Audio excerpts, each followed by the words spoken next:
can't be serious, man. You cannot be serious!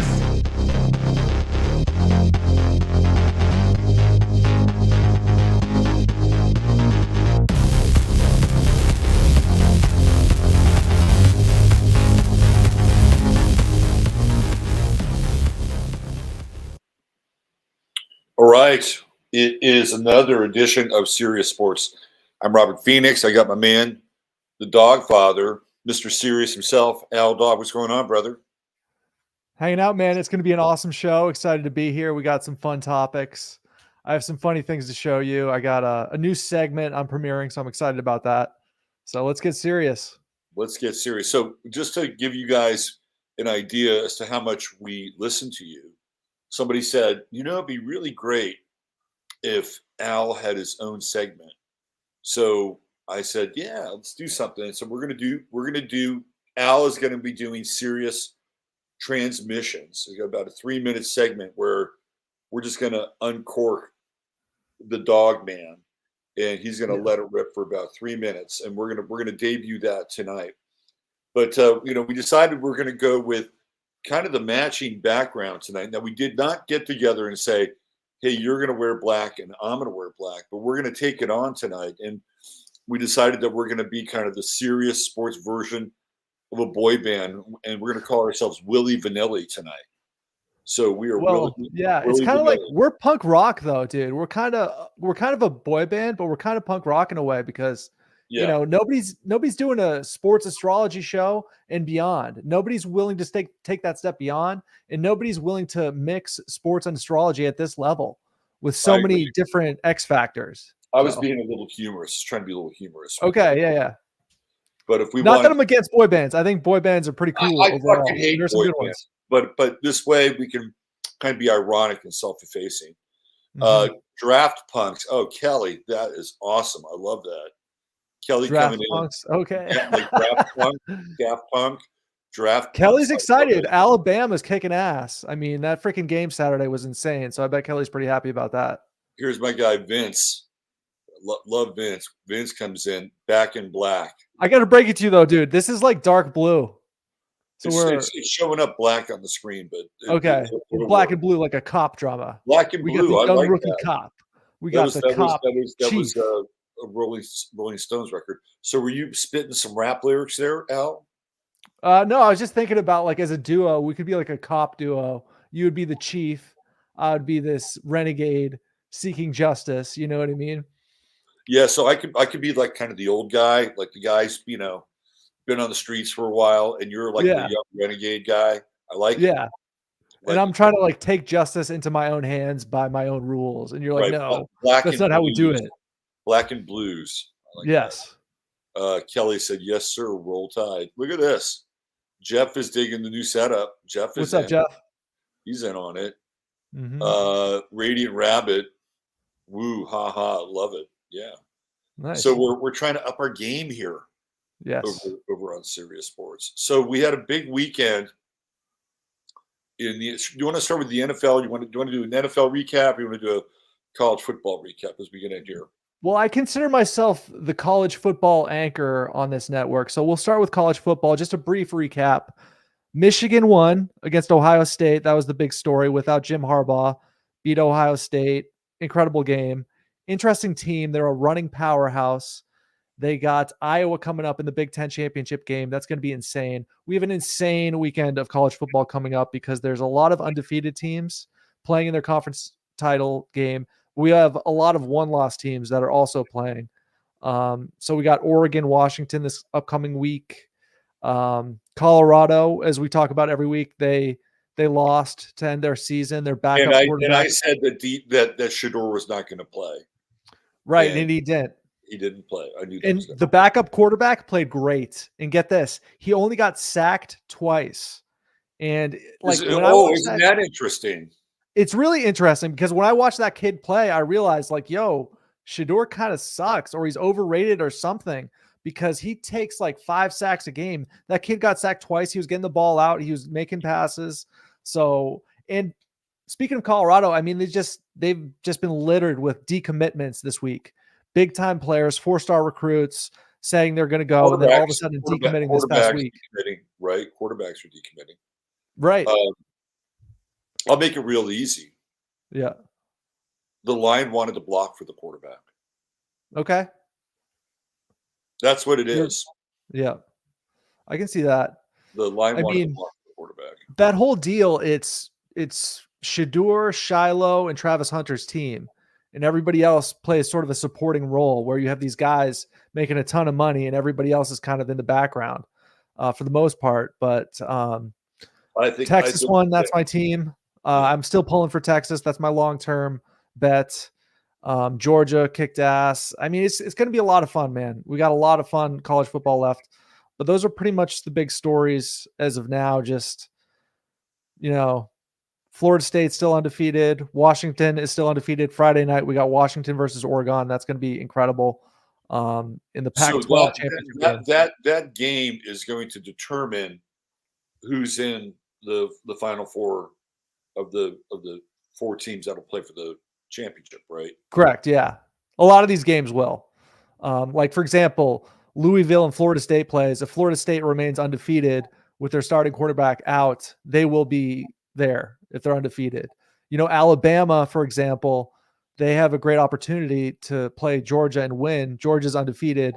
They haven't lost in 2 years. If Alabama wins, they're probably going to be in. If Georgia loses, they're probably still going to be in.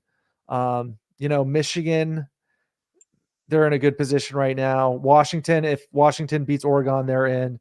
Texas, it sucks, man. They got 1 loss. If they beat Oklahoma State in their championship game, they need some other people to lose. It was Alabama that beat Texas. That was the 1 loss, right? It was Alabama. No, Texas beat Alabama. So Okay. as of right now. Oh, it's Oklahoma. Oklahoma? Correct, yes. Beat Yep. Texas. Right. Yes. Right. So what is Louisville's record? They're 10-2, I believe, or 9-2. They have 2 losses. They lost against Kentucky this past week. But they have a really good chance to beat Florida State, in my opinion. Based on the fact. Jeff Brom is a really good coach. Okay. At Louisville? So Nice. the Brom family are all, there's like his brother, Brett, there's Jeff. Jeff had a cup of coffee with the 49ers back in the day, played a little pro football. Yep. So the Brom family is connected to Louisville. Jeff went there, and he's everywhere he's gone. He's whether as an assistant or a head coach, he's won. And so that's going to be a tough game for Florida with Louisville because they'll come to play. Definitely. So yeah, real interesting. I mean, it's fascinating to see just how Colorado is just a fucking flaming wreck on the side of the road right now. Dude, okay, on a scale from 1 to 10, how much do you hate Dion? Just tell me. Just tell the audience. I don't hate Dion. I think Dion. I think he's entertaining. Yeah. And I also think he's terrible for the sport. Okay. So I can appreciate Dion as a personality. There was a time when I couldn't stand Dion. Like when he played pro football, he played for the Niners for 1 season. They won the Super Bowl. Mm-hmm. And he's such a mercenary that, he teamed up with Jerry Jones and went to go play with the Cowboys, and then they won the next year. And I think Dion's only been in 2 Super Bowls. Those are the 2 Super Bowls he was in. But he was very unlikable when he was with the Falcons. And for a season with the 49ers, I said, oh yeah, he's our guy. Mm-hmm. Right? He's our guy, and he'll be great for 1 season. So I kind of put my animosity or enmity away for Dion, and then when he left again, it was easy to dislike him again. Right.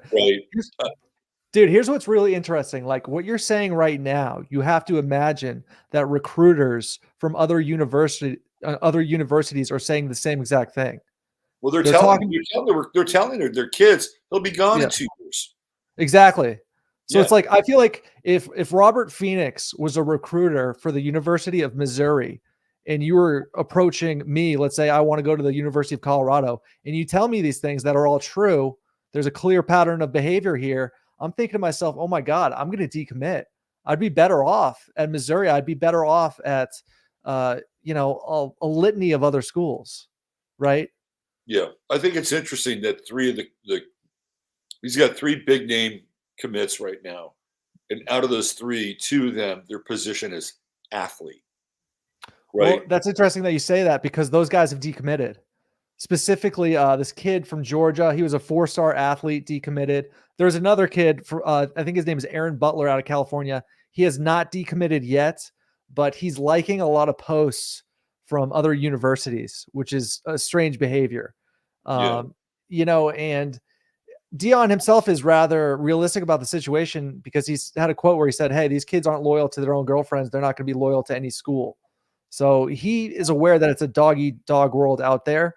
But you got to figure the recruiters from other universities are telling these kids, they're getting in their ear and they're telling them the reality of the situation, that this probably isn't going to last long. This isn't a program.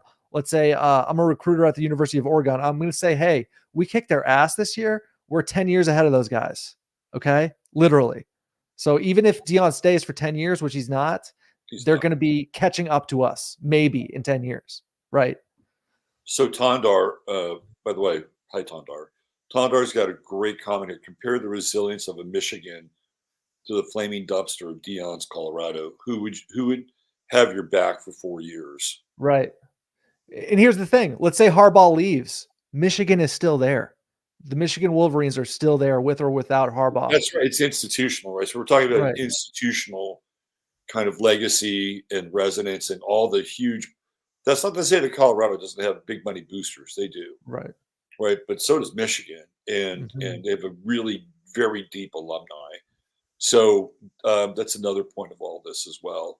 Dion. We looked at Dion's chart. He's got that Sun Jupiter conjunction in Leo. So he's this larger than life personality, and Dion reminds me of there was a guy who was a popular TV preacher growing up when I was a kid. His name was Reverend Ike, Okay. and one of his famous lines is, uh, "You can have your pie in heaven and eat it here on earth." Right? Like he was one of these early prosperity preachers. Oh, wow. Okay. That's what Dion reminds me of. He reminds me of a prosperity preacher, and in a lot of those guys really walk this very fine line with being sort of Christian and kind of satanic Luciferian, because seriously, Yeah. because of their prosperity kind of like Joel Osteen even does that, like Right. Joel. on the white side of the tracks. Joel Osteen's kind of in the same camp, but Yeah. he's just a little more, a But little Joel's a more. cold-blooded hustler at the end of the day. Oh, totally. You know, Yeah, I he'll mean, talk a good game, but those guys at a high level, they all are, and Mhm. some of them are, are very very dark. Like they have, very Kenneth, what's his name? I forget his last name now. He's the Kenneth short. Anger. No, Kenneth Anger's he's the Satan. Kenneth Anger's, I think he's still fucking alive. Wow. He's Hollywood Babylon, Lucifer Rising, experimental filmmaker. Yeah, so Dion, the Boulder campus is really, of course. I said kind of go around the campus when I would go to Gaia, because Gaia was in Boulder. I would be there for about 3 days, and I do the Pearl Street Mall and all that stuff. And the campus was all around that area. So, God, you know what happened today? I got to say something, man. Yeah. I saw the most intense thing tonight. Okay. I was coming back, and it reminded me because there was a time when 1996 where I was doing tarot readings all around the country, Okay. and I stopped in Boulder, Colorado. It was during the summertime, and I had a weekend there in the Pearl Street Mall, and I made really good money. And so when I would park my van, I would park around churches, because nobody would hassle you if you parked around a church for some reason. It was always pretty safe, and so I found this church in Boulder, and I had a dog, and I got out and I walked the dog, and I saw this big, beautiful buck, man, just like this, like incredible specimen, just like standing there, kind of looking at me from the kind of the grounds of the church. So it reminded me of this thing that happened tonight. We're driving back from Kerrville on the way back here to Fredericksburg, and it is rutting season right now, and there are fucking bucks and does everywhere, and so Mhm. we're going down this highway. It's a 2-lane highway, and I'm like in the slow lane, and there's a Jeep, one of the newer Jeeps, in the fast lane, and there were two cars coming in the other direction. And the Jeep was going maybe about 7 or 8 miles per hour faster than me. Yeah. And all of a sudden, out of the blue, this fucking buck jumps out into the highway and jumps trying to cross the highway. And the Jeep just plows into it head on, dude. You saw that? I saw it tonight. It was very intense.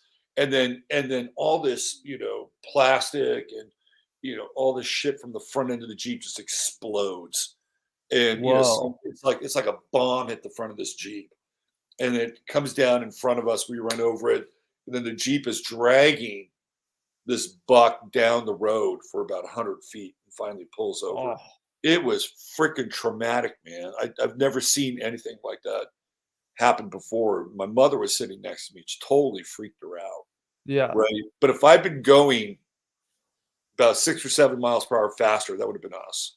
Mm-hmm. And thank God it wasn't us, because it would have flipped us both out. And that Jeep is, it's not that we have my mother drives an Infiniti, so it's lower to the ground. And what would have happened? I tell you right now, what would have happened if we had hit that Jeep, because my car's lower to the ground, that Jeep was up higher, and it basically just bookended that buck. That buck would have flipped up on our car and would have came through the windshield. Yikes! Right. So you never know about life. Yeah. Right? You never know. Like, if you're just 5 to 6 miles per hour slower than the guy next to you, or faster in some instances, you just, it's all about timing.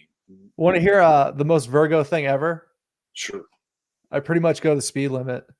You know what I mean? I pretty much follow the rules of the road. And I'm not one of these fast drivers. I'm like that guy who pulls over, is like, all right, if you're in a hurry, fucking pass me. I don't care. That is a very Virgo thing to do. And you're Gemini rising too, aren't you? No, I'm Libra rising. Oh, Libra rising. Oh, right. Yeah. Well, it's a very balanced and fair kind of path on the highway. Yeah, absolutely. Yeah. So, yeah, I'm not really all that like that. I do about 80. I'm an 80. I like 80. Alrighty. 80 is comfortable, but if I have to, I can dial it. I was dialed back today. I think it was doing about 65, speed limit 70. They were doing about maybe 72, 73, and boom, there it was. So I have a good segue about college football into our next topic, and it's has to do with NIL, which we'll be talking about with Mrs. Angel Reese, right? But there's this really weird thing going on right now this year, where a lot of guys who could potentially go in the first round, Caleb Williams, Shedeur Sanders, Quinn Ewers from Texas, Drake May from North Carolina, these guys could go in the first round, but a lot of them are going to stay in college. Drake May will I think go to the pros. Okay. Is a first rounder? Yeah, I can see that. He could be first overall. I think Caleb Williams. Now everybody thinks that Arizona is going to draft Caleb Williams. I don't think they're going to. Well, here's the thing. This is what I heard. If he's going to be drafted by Arizona, he's going to stay at USC. If he's going to be drafted by the Rams, he's going to go pro. Which makes sense. But it's hard to get I guess you could get some kind of a. It's like, are they going? Like, I think you have to commit before the draft, right? Yeah. So he would have to get a guarantee that I'm not going to sign with anybody unless it's the Rams. Like, that would have to be put out there. And if that's the case, then if he declares for the draft, somebody will have to draft, or he'll have to sit out a year, and his eligibility would have been burned. Well, you know what it reminds me of? Remember when Eli Manning pulled that huge power move where he got drafted by the Chargers and he refused, and then he got on the Giants? That was a great deal for the Chargers, by the way. Okay. Because the Giants won 2 Super Bowls. Yeah. No, they wound up getting Phillip Rivers, who was really good. And so Manning did the power play. And John Elway was the first guy that did that. And he was going to be drafted by the Indianapolis Colts. And he basically said, I'm not going to play for you. And he actually had a contract with the New York Yankees because John Elway was a really good baseball player. And he played a summer of minor league baseball for the Yankees, and said, I'm just going to play ball, with the Yankees. If you draft me, I'm not going to show up. Wow. So here's the interesting part: the Raiders wanted John Elway, Wow. and Pete Rozelle and Al Davis fucking hated each other. They totally, like, Al Davis was he screwed the Raider. He kind of screwed the NFL over with the AFL NFL merger. Like, he aggressively went after Pete Rozelle during that. Pete Rozelle did not like him, and eventually Al Davis wound up forcing his way from Oakland to LA against Pete Rozelle and the league's rules. But Al Davis sued the NFL and he won in court. Pete Rozelle never forgot that. So when Al Davis wanted to trade with Indianapolis for John Elway, and something happened, right? Like, the phones didn't work, like the league kind of like shut it down. So the Raiders couldn't make the trade. Like, Pete Rozelle fucked them over.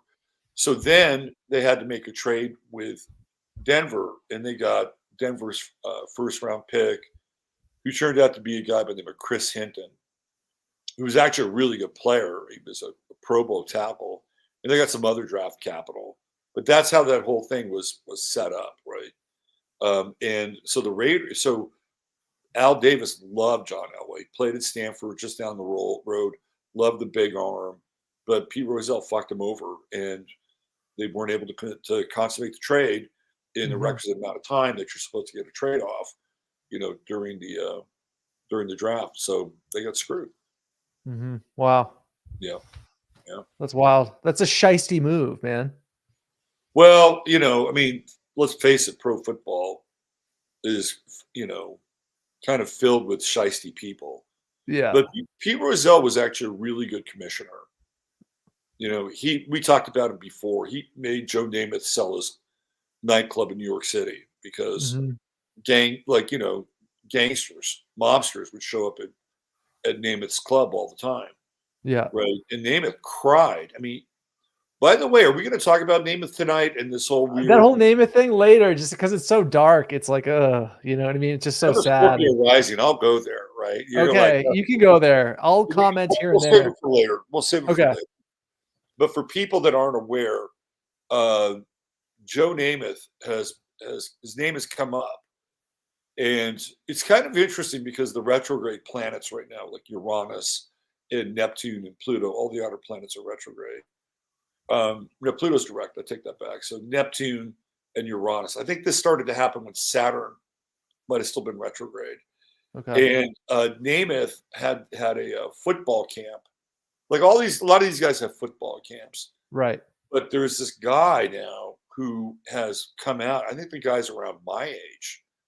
And he's come out and he basically has said that he was consistently sexually abused at Joe Namath's football camp. And even though Joe Namath didn't do any of the sexual abuse, it happened on his watch.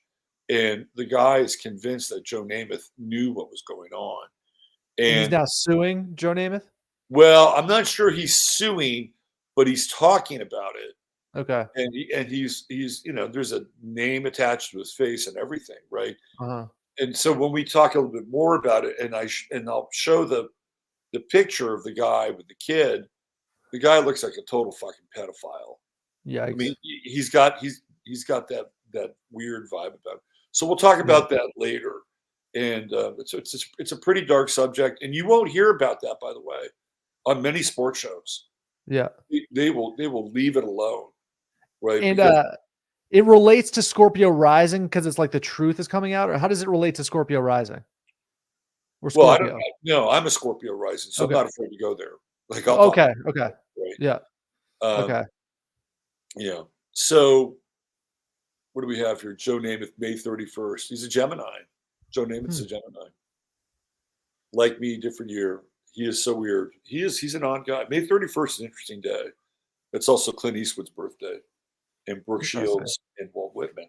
So there's your little Gemini. So where do you want to go? Do you want to drop into this whole Angel Reese thing? And Yeah, I want to talk that? about Angel Reese because to me, she's a funny character, but she's very symptomatic of the times that we live in. So I think she's interesting, not because I watch her play basketball. I don't care. I never will.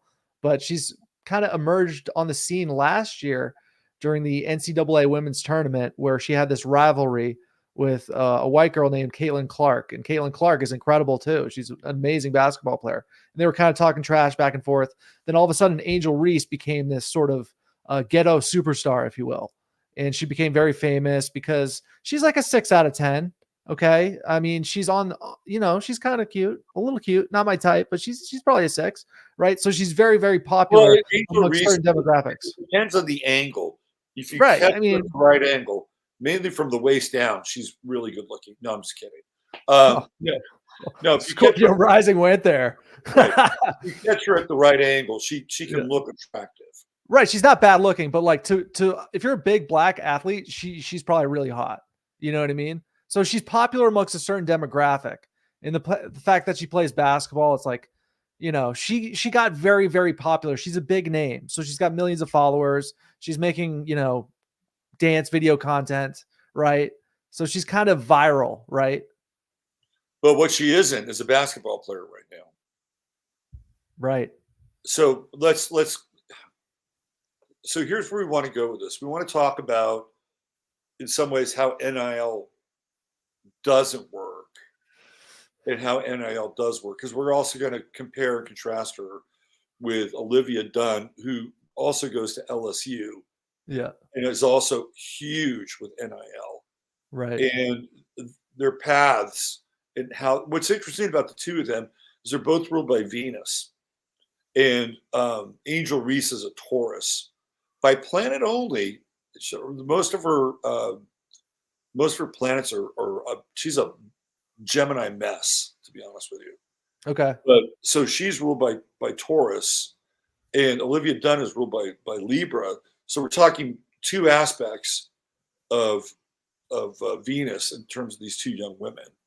So Angel Reese got into it. LSU won the NC2A championships for the women last year. The big feud with her and Caitlin Clark, and what did they almost come to blows or something like that in the handshake line or some shit like that?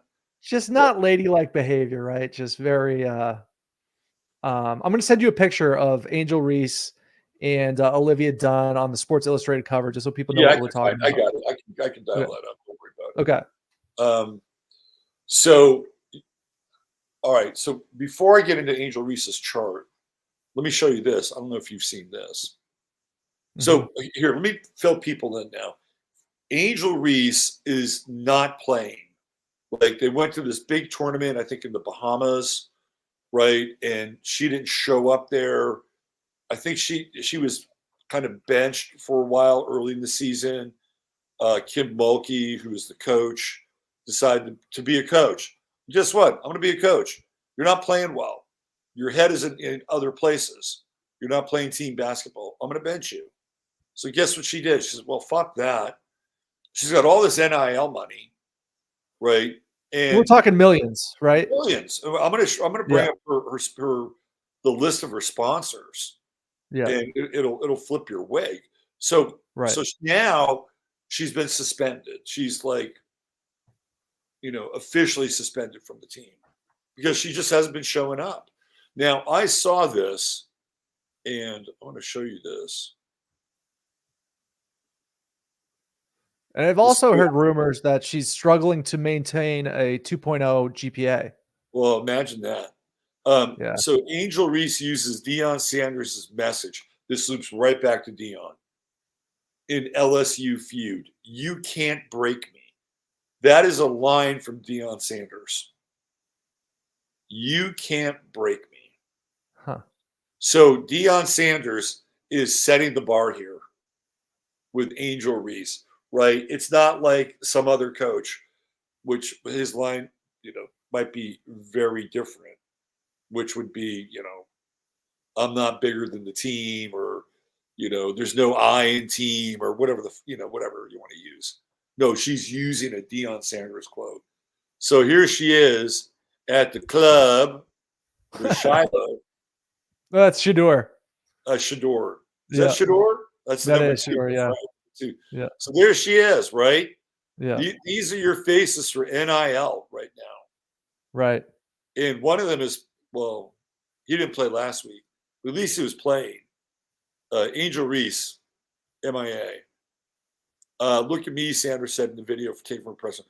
What about me would make you think that I care about your opinion of me? Your opinion of me is not the opinion that I have of myself. You ain't make me so you can't break me. You didn't build me, so you can't kill me. You know what? God established me, so there was nothing you could do to me. Sanders' message was a powerful one that has been shared several times over. It's unclear what Reese was truly trying to convey through Coach Prime. Come on, I can't even fucking spell. Get with it, Buffs beat. Coach Prime's words, a bad start to her senior at LSU, which is becoming worse by the day. Please don't believe everything you read, Reese tweeted out on X on Sunday. Reese struggled to find consistency in the season opening loss to Colorado in Las Vegas. Oh, let's do that. Let's have a tournament with LSU and Angel Reese and Colorado in Sin City. Why not? Not to say that's where the issues develop, but it was hard to watch a National Player of the Year candidate be a non-factor. There's certainly a tie between Reese and the Sanders family. Shador Sanders is friends with the Tiger Star and has spent a good amount of time with each other, including attending her 21st birthday party. LSU coach Kim Mulkey was asked about Angel's status after last week's game against Southeast Louisiana and gave no clear indication what's going on. You want me to explain why? It is very obvious. Angel was not in uniform. Mulkey said in post-game press conference, Angel is part of this basketball team, and we hope to see her sooner than later. We'll see if the Bayou drama continues at LSU. The reigning national champion goes abroad for the Cayman Islands Classic. That's where they were, is the Cayman Islands. She wasn't there. Didn't show up, right? But here we go. If a picture's worth 1,000 words here. Mm-hmm. I mean, to me, this is what we're dealing with in terms of the NIL, the transfer portal, and in some case, too much too soon, right? Too much too soon. Because we know that for Angel Reese, whoa, what happened here? I like that look, though. Whatever this is good. It looks good to me. What do you think? Yeah, we could do that. We could keep that. That's the back. Like that? Yeah. Yeah, it's tight. I like it. I made that too. So yeah, I was going to use that. I was going to use that for your segment. We can just keep it up here. Okay. Yeah. So Angel Reese is a clear case. Well, first of all, let's just bring this up. Yeah. This is her peak. Mm-hmm. This is Angel Reese's peak. Yeah. Right? Because where does she go after this? Well, I'm going to tell you. I have an idea. Well, theoretically, it'd be the WNBA, right? Theoretically. No, you and I know where you're going with this. Yep. Right? But she's making more money right at LSU than she'll make for the WNBA. Fact. Nobody gives a shit about the WNBA. Fact. And so if you look at the ratings for the NCAA championships, one game, LSU, what is it, Iowa, right? Iowa. Or the WNBA championships last year in Vegas. Who do you think won the ratings more? NCAA killed them. There's no question about that. Right. So she's at her pinnacle right now. Yes. Right? And this is a weird thing, right? Like at least Caleb Williams or Shador Sanders has the NFL. I mean, it's still a step up for now. Yeah. This is not the case for Angel Reese. Right. Absolutely. So you think she's going to have some extra That's what I think. activity going on. So she's making a ton of money now. The WNBA is a step down. She's at her peak. I'm going to make a bold claim and a bold prediction right now. I think Angel Reese is headed to OnlyFans because halfway there. Because I mean, when you look at the potential money she could make on a platform like that, because if you look at an example, there's this rapper. Her name is Bad Baby. Okay. She debuted Push on me Uncle. outside. Yeah, exactly. So she debuted on Uncle Phil as the Cash Me Outside girl. Right, She was this really ludicrous little young woman who was out of control. And she made a scene on Uncle Phil. From there, she became a rapper. She became pretty big. She's Okay. Rich. Okay. Yes. And so after she achieved her viral hip hop fame, where did she go from there? She went to OnlyFans and she's currently making tens of millions. So if you look at Angel Reese, currently making tens of millions in NIL, if you leave LSU, NFLSU, if you leave that school, your stock goes down. Okay. And where does she go from here? Does she go to the WNBA and she's still balling and like nobody cares because she's getting older and it's like there's a new hot young thing at LSU, or maybe, people just don't care as much anymore. How does she peak? How does she cash in on her peak? And she's interested in cashing in. She's not that interested in basketball, in my opinion, from what I can see. They won a championship. Right. Yeah. Right. She has all these. Let's bring up her sponsors for the NIL. Right. And if she wants to keep making the money that she is right now, I see one predicament. And it's not a great predicament, but to me, it seems likely. Because I don't think she's going to fall back on her degree. She's struggling to maintain a 2.0 in communications at LSU. She's a student athlete, emphasis on the athlete for the most part. And that's hanging by a thread. Right. So let's look at her sponsors. Reebok, Zoa Energy, which I guess is an energy drink, Amazon, Starry PlayStation, Meal Organics, SI Swimsuits. She was a model. She got paid for that. Bayou Traditions. I guess Bayou Traditions is a local NIL deal. Cactus Owl, Campus Inc., Raisin Canes, which is I think it's a chicken joint. And then JanSport, which is a swimsuit company. I mean, look at all those are her sponsors. Yeah. That's where she's getting her NIL money. Mm-hmm. And that's going to just completely crush what she could make in the WNBA. So Right. It's not even close. So let's take a look at her chart. Okay. I don't have her. You don't have her birth time, so you kind of calibrate it. Time, but we're going to look at. Let me see what I have. What is this one? Oh yeah. Here we go. What is this? And what sign is she? She's a Taurus.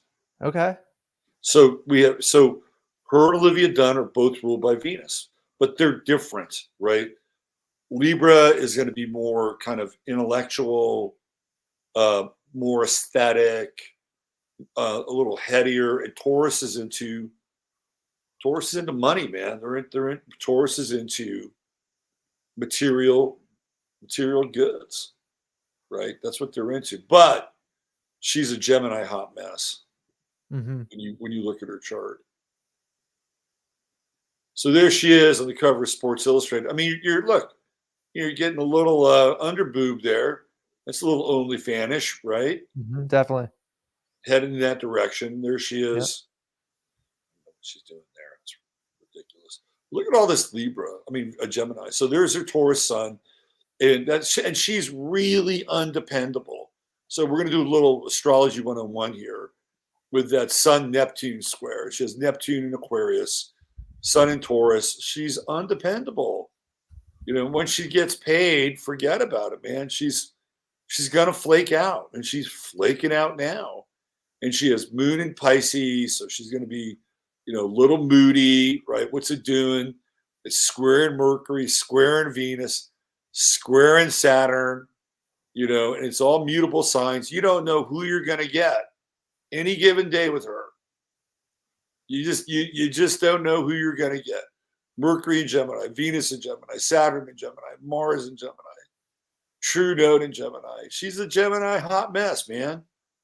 She's like, one day you think you know her, next day you don't. right? She's able to flip switch and change channels.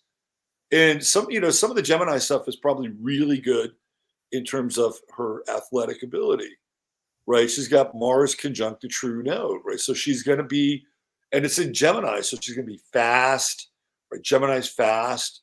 Mars in Gemini is really restless. That's another thing here. There's an undercurrent of restlessness. And, Saturn, again, all these Gemini planets, from Mercury to Mars, they're all squaring her moon, her mutable moon in Pisces. So she's moody as hell. You don't know where she's coming from. Mm-hmm. She clearly has talent. And, maybe when her head is on straight, she's going in, everything's going in the right direction. She's got that trine with Neptune, which means that when she is in the flow, she's really in the flow. Yeah. But this is an incredibly undependable person, really undependable. And if you look at her chart, the only thing that she has with Earth is the Sun in Taurus, and then Chiron in Capricorn. That's it. So she's not very grounded. She's got all this air in her chart, and it's mutable air, and right here's the moon, full moon, right on. So it'll be interesting to see what happens with her over the next. And how long will some of these sponsors, some of these NIL people, how long are those contracts? What's the language of the contracts? Mm-hmm. Right, that's the other side of it. What is the language of the contracts? What kind of minimum requirements does she have to meet? Like, we don't know what those contracts look like. And at what point will will her sponsors start to pull her contracts? Because if she's not playing, right, they're not getting a return on their investment. So that'll be interesting. Yeah. And I think we're going to see now, here's the other part. This is the part where, unfortunately, we get into some of the really cliche stuff around how she can handle this. Like, she could flip this into a race issue. Oh my God. Yeah, she probably will. It's going to be she can flip it into a race issue, because on the other side, and there's that picture with her and Olivia Dunne, which we'll show. Yeah. Well, Olivia Dunne, she gets to keep her NIL deals, maybe because she's white, right? Like, there's a double standard here. Yeah. No, there's no double standard. You're basically not living up to the fulfillment of your contract and your obligations. Yeah. And there's also something very extreme. Like, she's got this South Node Pluto conjunction. She's bringing bring some bag. I think the likelihood of her pulling the race card is pretty good. Oh, I think it's upwards of 70%. Yep. Okay. And the first person that she'll try to do it would be Kim Mulkey, who's the head coach of the Lady Tigers. That's what I think. Okay. That's what I think. And she likes luxury, man. She loves luxury. She's got Jupiter in Cancer, sextiles her sun in Taurus, and Jupiter trining the moon. She could also be, if she's not playing, here's the thing. Yeah. Mars in Gemini is the most restless Mars in the zodiac, and it needs to keep moving. If she does not play, dude, and move her body, move her energy, she is going to get heavy, dude. So if she plays and she rides the bench, she's gonna have a meltdown. She's not going to ride. I don't think she'll ride the bench. Okay. But if she's, when I say not playing, I'm talking about practice, not moving. Okay. Moving, practice. Right. Just that Mars in Gemini has to move. Yep, I have Mars in Gemini, so I totally get it. Gotta move. Gotta move. And what happens if you don't move, you get lethargic. Mm-hmm. You get lethargic. If she gets lethargic, she's already got this propensity for luxury, right? And I'll tell you what else. Could happen to her somewhere, and maybe it'll be sooner rather than later. She could get pregnant really easily. This is a woman. If you sneeze in her direction with the right bodily fluid, she'll get pregnant. Dude, okay, so the coach is not disclosing officially why she's not playing. We're just speculating here. So the coach has been playing sort of a Cancerian protective role in not disclosing why she's not playing, why she's not with the team. They haven't said it. They haven't made it official. Could she be pregnant right now? Totally possible. That's very possible. Yeah. That is very Wow. because she's got a chart. Like I said, if you sneeze in her direction with the right bodily fluids, she'll get pregnant. Dude, and it's a Cancer full moon right now. Right? We're getting close. I think we're still in Gemini. Okay. But okay. it's close. So I wonder how much of that will be disclosure. Wow. That would make so much sense. That'd make a lot of sense, wouldn't it? Wow. So now she's pregnant. Yeah. She's got all this NIL money. Oh, now let's talk about that. How do you cut her off if you're one of her NIL sponsors and she's pregnant? You don't, because it's immoral. You got to keep paying her. Definitely. It's And like I think they should. welfare state, right? I mean, think about it. That's an entitlement.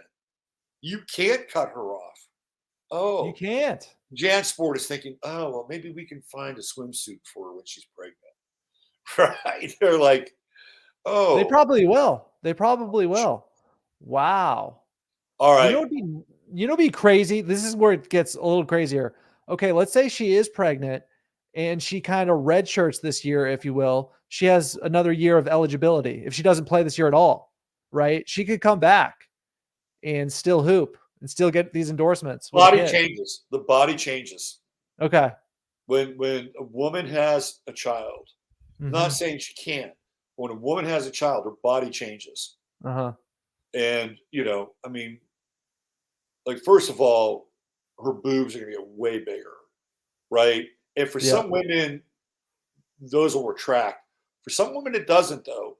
And they'll keep the extra tissue on, longer. And that's not going to serve a basketball player incredibly well, right? You're going to have less lift. I mean, who knows? Maybe she can get them augmented or whatever. But the body changes. I don't think she'd be the same player if she has a child. And she may not even want to play. I mean, that's the other side of it. With that moon sextile to the sun and Jupiter trining her moon. Now, Saturn, here we go. We want to play Astro Detective. Here comes Saturn coming in and getting ready to conjunct her moon. And that'll happen next year. So she's going to have a Saturn moon. I bet you she's pregnant. Yeah, it's looking like that. Yeah.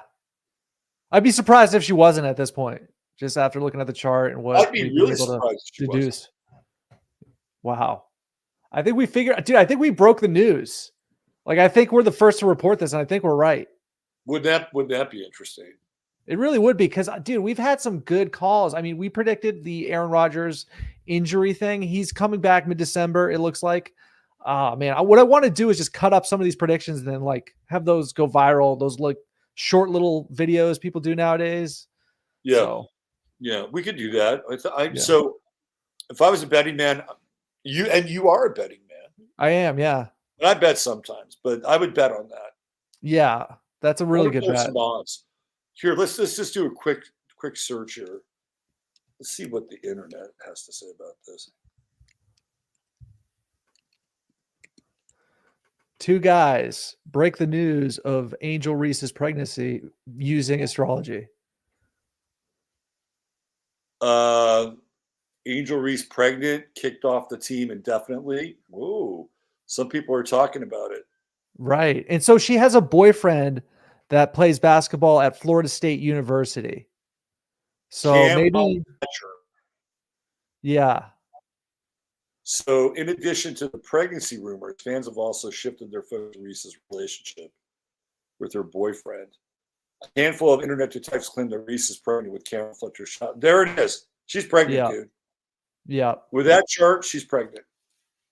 Oh, my God. Oh, well, good for her. I hope it works out. Oh, we got Jasper. We got a Jasper sighting tonight. There he is. What's up, Jasper? The astrological cat.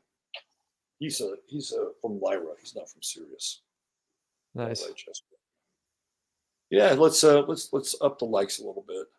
Yeah, maybe Olivia Dunne will help us accelerate those likes, because I don't know too much about her. Like, I do know she's a gymnast at LSU and she's very famous. That's all I know. And I'd have to Funny. imagine that she has a bunch of NIL deals, because I was watching a college football game. She's got more. She's got more. She has Olivia Dunne has the third highest. Yep. And I think number 1 is Caleb Williams. Okay. 2 is Shador Sanders, and she's number 3. Wow. Because I saw her on a commercial. I see Shador and Shiloh on Google commercials all the time now. So Right. it's interesting. But Olivia, I mean, she's in school. She's doing her thing. She's probably above a 2.0 grade average, right? Right. So, well, let's take a look at Olivia Dunne.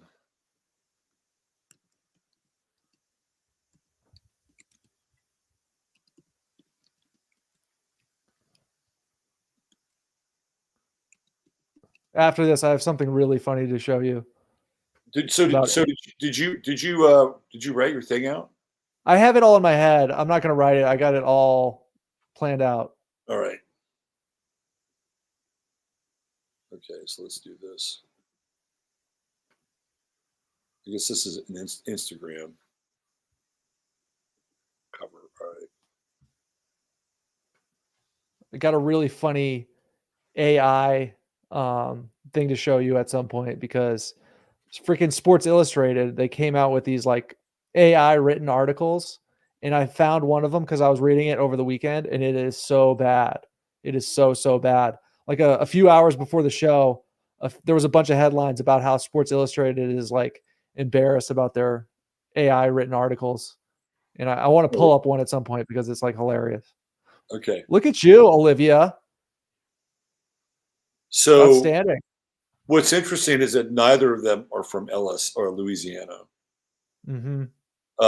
Angel Reese is from Maryland, and Olivia Dunne is from New Jersey. Now, Olivia Dunne, she doesn't have an OnlyFans page, but she has an incredible amount of dudes that follow her on Instagram. I think 4.3 million. Yeah, so she's. I mean, if you're a sponsor, right? She's a gold mine. Right. She's a freaking gold mine. Yeah. One's a gold digger, the other a gold mine. Yeah. So I hope it works out for Olivia. I hope she finds a nice trophy husband and has more kids. Olivia Dunne? Yeah. Olivia Dunne doesn't need a trophy husband. Whatever. I hope she just propagates those genes. You know what I mean? So let's talk about her potential career arc. Okay. She's born in 2002, so her and Angel Reese are the same age. Angel Reese is older by about 6 months, a little less than 6 months. So what's on the horizon for Olivia Dunne? The Olympics, right? Yeah. So she's going now. So college gymnastics is not very big, except for her. Right.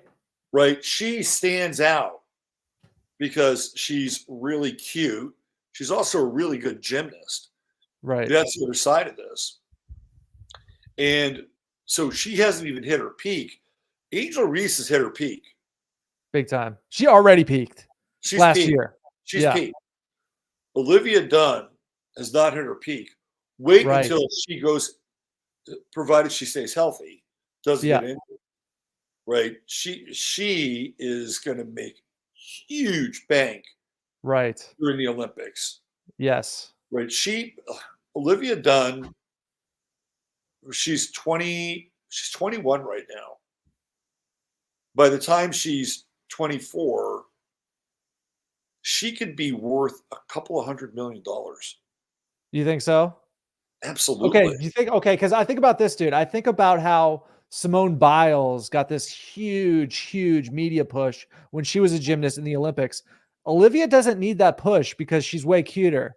So she gets a little push. She's going to be on an international fame scale comparable to Usain Bolt or Michael Phelps. She doesn't even have to perform that well. I don't know gymnastics, but if she just gets on that many screens, she's already on 4.3 million screens, but if she's on hundreds of millions of screens, she's going to become very, very, very famous. It seems. Let's put up her chart. And when you say they're ruled by Venus, what does that mean specifically? Well, because Taurus, the ruler of Taurus is Venus, Okay. and the ruler of Libra is Venus. So they're both ruled by Venus, Mm-hmm. but different expressions of Venus. Okay. So I don't know her birth time, obviously, but I have her as a Gemini rising, though, because she seems like a Gemini rising. This was her first deal that she did with, I think, an Italian legging company. That's Mm-hmm. where I pulled so this was her first deal. This was 2 years ago. And unlike Angel Reese, she's got Wow. a bit more of a balanced chart, although they both lack some Earth, but she has Mars and Virgo. And her Mars squares against Saturn and also against Pluto, which I think for her is probably good for her chart because those squares can build, right? Like especially that Mars Pluto square. It's sort of like watch what I'm capable of, right? It's kind of like taking on challenges and challenges that are kind of life and death, and Mars Saturn square, kind of eking out one's path to become their own authority. So even though she only has one planet in Earth, it's engaged in enough friction and dynamic tension. Well, she's got Chiron in Capricorn. Enough friction and dynamic tension that Mars is getting a workout. And I think she's a bit of a perfectionist, right? Virgo's all about perfection. She's got Mars in Virgo. And Saturn here in Gemini, Saturn's the father. So I think she has something that she wants to prove to her father in a pretty significant way. Like she can, she's capable, supremely capable. And I think that this aspect alone, the square to Pluto and the square to Saturn, keeps her hungry, right? So she has some hunger in her chart, unlike Angel Reese, who just has like that little thing going on with the sun and Jupiter and the moon. That's pleasure. Mm-hmm.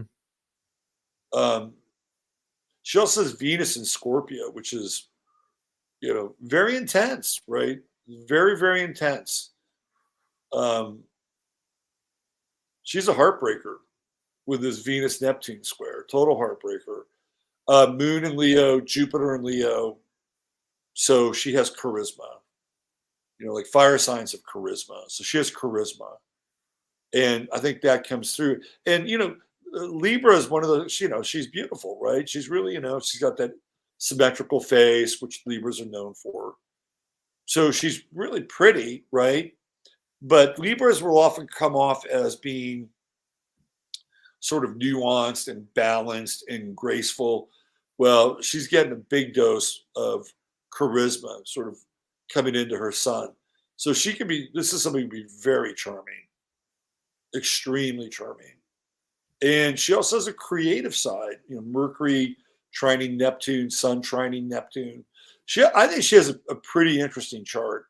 I think she'd be difficult to be in a relationship with, though, with this Venus and the square to Neptune and the square to Jupiter moon. Like, I think she would have the propensity of attracting people that would be jealous with Mm-hmm. that Venus in Scorpio. And then she's going to be rich. I mean, look at it. She's got Pluto in Sagittarius, and she's got a Jupiter Pluto trine. That's big money. Moon Pluto trine, big money. And her true node is in Gemini, just like Angel Reese, right? They both have that true node in Gemini.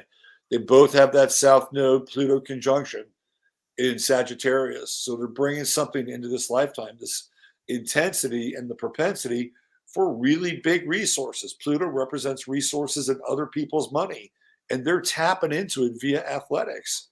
And Sagittarius is a really athletic sign. So they kind of have the code, right? It's sort of built into them. It's in their blueprint, their astrological blueprint. And here's where her chart really takes off. It's this Saturn in Gemini at 29 degrees, trining Uranus in Aquarius, which is being kind of out there in mass media, alternative media, social media, and Saturn is all about a very broad application. It's like the mainstream. So she's got a pretty interesting chart. I just wouldn't date her. I think it would be very difficult, at least for a while. So yeah, they're different. They're extremely different, and I think she's driven too. Like her Mars is driven. And it's a little restless too, like Mars and Gemini. But the difference is that Mars and Virgo kind of needs a purpose, right? It needs a purpose, whether it's to get better, approach some level of perfection, lose weight, train better, have, sort of higher levels of performance. And this is what's really driving her because it's behind the sun. And she's got this. So she's also a spokesperson, right? With Mercury and the Sun conjunct in Libra. So, people love, Libras are very attractive and they tend to, be very well liked. I wouldn't say loved, but they're very well liked by the public in most cases, especially the women. Libra men's a little bit different. So there is your Sirius Sports breakdown. And she's got a ton of fire and a ton of air. So, Wow. You get that, you put the two together, it's combustible and charismatic. So it's also very gymnast, fire and air, Fire and air. Well, she's got charisma with grace. Yeah. Okay. Right. And I think if you're a gymnast, you kind of need those things. Mm-hmm. Clearly you need to have grace and some of the best gymnasts were the ones that really captured not just our gaze because they were physically gifted, but they had a charisma about them, right? Whether it was, Kathy Rigby, who was one of the early gymnasts who sort of came on, or Mary Lou Retton, who was a Virgo, I think, by the way, or what's her name? The one who just got out of the hospital, Mary Lou Retton. Mary Lou Retton had charisma, whatever you thought about her. Right. I got a funny Mary Lou. You know who Mary Lou Retton is? I don't, man. I don't. Who is that? I'll look it up. Mary Lou Retton became America's sweetheart during what Olympics was that? I think it was the Olympics in Los Angeles and the LA Olympics. I think it was 84. Okay. She looks very familiar. So she was America's sweetheart, right? I mean, she got Energizer bunny ads and, she did really well in terms of performance after the Olympics. So one time I was working at this restaurant in Olympia, Washington. Yeah. And this was back in the day before they had, NFL ticket, so what they had was these giant satellite dishes, right? And you would pick up a signal so you had to have a satellite decoder. So you'd have this dish and then you'd have a decoder and then the decoder would be read by your TV. So you could basically pick up these satellites, right, that were beaming programming. And the cool thing about that period of time in technology is that you were getting raw feeds, right? You weren't getting commercials for the most part. Like you could get Saturday Night Live without commercials. And with football games, it was the same way. If you got a football game, you would see the entire football game, but you'd also see what the camera crew and what the announcers would say and kind of talk about. And they knew that they were on mic for the most part, right? Yeah. You would see that shit like when they would go to commercial. So one time the Oilers, I think, were playing the Raiders. I think it was in Houston because that's where Mary Lou Retton lives. And they're cruising around because a lot of times the camera crew will cruise around and look for hot women, right? Yeah. So they can remember it and they can show somebody. So they found Mary Lou Retton in the stands during this commercial break. And I'm watching that. There's Mary Lou Retton. Anyway, the dude she's next to, she is ripping him a new asshole, right? Like I'm watching her just completely undress this guy. I don't know what she was saying, but he was starting to shrink in his chair, right? So they put the camera on her so that at some point they could come back to her. But they had to wait until whatever she was bitching at him about died down. And then the game came back on. And about 5 minutes later, I guess they found an opportunity to show her. And it was like, oh, there was America's sweetheart, Mary Lou Retton, taking in the Oilers game. But the funny part of it was that 5 minutes earlier, she looked like she was just fucking hell on wheels with that dude, right? She's being a total bitch. And it was just so funny to kind of catch that. And it's an interesting slice of media, right? Because, what somebody's actually doing or saying and going through, 5 minutes later, they could frame that in a completely different way and use that person in a very different manner. So I always remembered that. It's like, they just had to wait for that opportunity so that they could use her image. And they knew they couldn't use it during that timeout because she was not very sweet. Let's put it that way. Mm-hmm. Wow. Interesting, man. That's funny. I think it would be really fun to watch a game like that where there's no commercial breaks. And when there is a commercial break, you can see what the crew is doing. I think that's fun. Yeah. I mean, it was, those satellite dishes, you can find them all over junkyards now. Yeah. They were huge. And it was a cool way to watch TV because you could get things that were really like unfettered, right? Uncut, raw, unfiltered. So, do you want to get into your rant? Let's get into my rant, and then maybe we'll talk about Popovich. That was on the menu. Talk about Popovich. All right, so we got a new segment here, and it's Sirius Transmissions from the Dog Star. So we even have intro music for this, intro video. So let's do this. Let me bring in video file. And let's see what we have here. All right.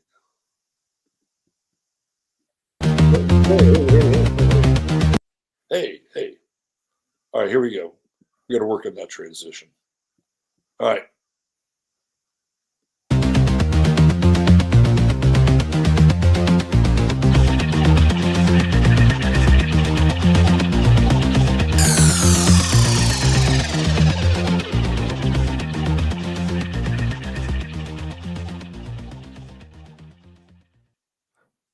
All right.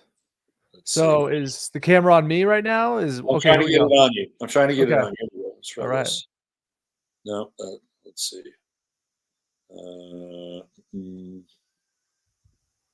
No, here. Let's go back here. And let's see if we can do this. There you go. Wow. Here we go. All right, guys. Welcome to Sirius Transmissions. What are we going to talk about? Well, what was the big story over the weekend? It was Ireland, and we're going to tie that in with sports. Hear me out. This is going to get crazy. This is going to get awesome. All right. So what happened? Okay. Some immigrants stabbed some kids. Not cool. Really not cool. And, the people of Ireland, the Irish people reacted, and they were very angry, rightfully so. Conor McGregor, okay, probably the most famous Irish athlete among many that we'll talk about, but Conor McGregor comes in hot with a bunch of tweets, some very base tweets. He's become sort of the voice of the people of Ireland, so to speak. So at a gut level, what did I think to myself? I'm like, Conor, you should declare yourself king of Ireland. People would support you. I would support you. A lot of people would, because, this politics stuff, total waste of time. I'm a monarchist. I'm an advocate of monarchy. And I think Conor McGregor is in a situation where he could declare himself king of Ireland. Plot twist, Conor, because I'm not so sure yet. Specifically, I have an issue with you pushing alcohol on the Irish people. Is that really good for the nation? Are you Conor McGrifter? Or are you King Conor? Now is the time. Now is the time for you to decide. Do you want to seize political power? The worst thing you could possibly do, Conor McGregor, is post memes all day. Like Donald Trump Jr., post political memes all day and do nothing. That's whack. What you need to do is take a route of action, okay, and declare yourself king. Stop wasting everybody's time. And I got an issue with the alcohol thing, and we're going to bring that up because it pertains to Irish athletes. Some of the greatest athletes in the world are all Irish, and I'm going to list them all. This is not a coincidence. It's every single time. Okay. So that's my spiel on Conor McGregor. You want to take action, Conor. You want to get in the streets. You want to do something for real. You don't want to post memes all day like Donald Trump Jr. You want to be more like Hunter Biden. Smoke crack, wheel and deal, and connect the dots and do what you got to do to seize power. Okay. Just stop what you're doing now because it's not good enough. As it pertains to what's going on there, we'll see how it plays out. So how does this tie in with sports? Okay. And alcohol? I'm going to tell you. Okay. Because I am of the belief, and I'm going to show you why, that when Irish people don't drink, they are the best athletes in the world in every single sport. I'm serious. So I have a little list here, and we're going to name some of the greatest athletes of all time. Who's the greatest quarterback of all time? Tom Brady, Irish. Okay, we're just getting started. Who's the best running back in the NFL the last decade? Christian McCaffrey, Irish. The best skater in the NHL the last decade or so? Patrick Kane, Irish, or of Irish/Atlantean ancestry. Okay. Best golfer the past 10 years? Rory McIlroy, Irish. We were talking about the Olympics. Who's the greatest swimmer ever? Michael Phelps, Irish. Guys, we're like 5 sports in, and this is the greatest in every sport. Best UFC fighter ever? Conor McGregor. Don't care about stats. Don't care about the number of wins people got. Conor's the greatest ever because he was the most charismatic ever. Okay. I've ordered 3 UFC events, all Conor McGregor fights. Other than that, I don't give a fuck about the UFC, and nobody else does either.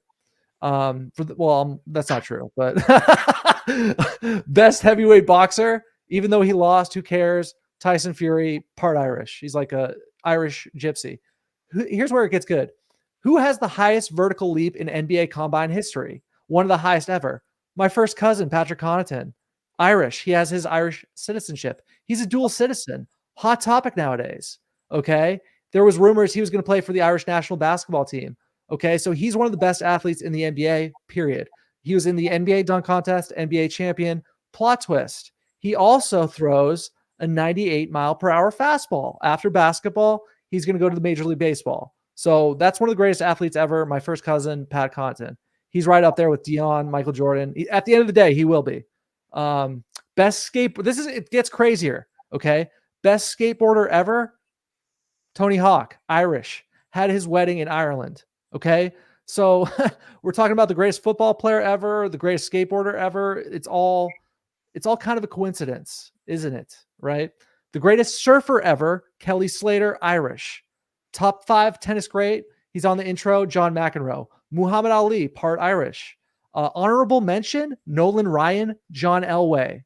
Okay. Derek Jeter, part Irish. Jason Kidd, part Irish.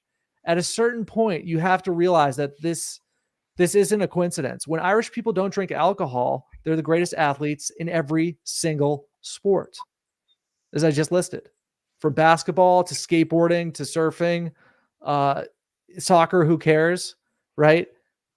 This is how it is. So, Conor, you're at an interesting point in history, because if you go this online political activist route, it's not going to do much. Okay. Do you have solutions for the people of Ireland? Do you have the cojones to declare yourself king? Or are you going to like run for governor or something? You know what I mean? Which is okay, but it's not what we need right now. This has been a serious transmission on the state of Ireland. There you go. There you go, man. Nicely done, Al. Thank you. You forgot Michael McJordan. Who's Michael McJordan? Greatest basketball player ever. Michael McJordan? Nah. Michael McJordan. Okay, yeah. But I'm just fucking with you a little bit. But no, my belief is that the Irish are of Atlantean ancestry, and it's like this whole, Irish people drink all the time. What happens when they don't? Right. They take over. So I think that Conor, he can't be king of Ireland right now because he's pushing whiskey. He's pushing poison. What's really interesting is that if you look at Robert F. Kennedy Jr., okay, who's Irish, yep, right, the same kinds of demons, alcohol and drugs, have plagued him, and sex as well, right? Big time, yeah. So now he's, doing everything in his power to kick it into gear and have a lot of that stuff behind him. But I think it's an interesting kind of thesis. And there are a lot of great Irish athletes for sure. Right. Jack Dempsey, who was Yep. considered one of the greatest boxers of all time, is Irish. Right. Yeah. And I'm Irish too. So, Nice. and I have had Conor McGregor's Scotch a long time ago. Is it good? I bet it's awesome. Realistically, is it? The last time Yeah. I got, so I was drinking that on New Year's Eve in 2018, going into 2019, and that was it. When I woke up on New Year's Day of 2019, I was like, I'm not really that into this. Yeah. Right. And it wasn't because I had a hangover or I felt shitty or anything. It was just like, just not into it. Right. I think it's a great point. Let's bring up his chart here because I got his chart. Yeah. This is interesting. I saw a lot of Cancer in his chart, as I recall. Cancer and the fourth house. Okay. Which is pretty significant in a lot of ways. Because I think he's a reluctant public figure. You'll get that with the Sun in Cancer in the fourth house. I just think it's interesting because to me, he sort of built the UFC brand. Like he put them on the big stage, He sort of legitimized that sport. He's certainly helped. Yeah. Right. And did you watch his boxing match against Floyd Mayweather? A part of it. I think he kind of did pretty well for a couple of rounds, didn't he? He did well, yeah, for a couple of rounds. Yeah, definitely. That was a fun fight. All right. Let me see if I can do this. Hold on. Why is this happening? Because I've been able to put these images up here. And for whatever reason, it's like, oh, do you want to leave the site? No, I don't really want to leave the site. Hold on. Yeah, I mean, there have been some people that have been kind of instrumental in building UFC. Chuck, what's his name, was really Chuck Liddell. Chuck Liddell was, yeah.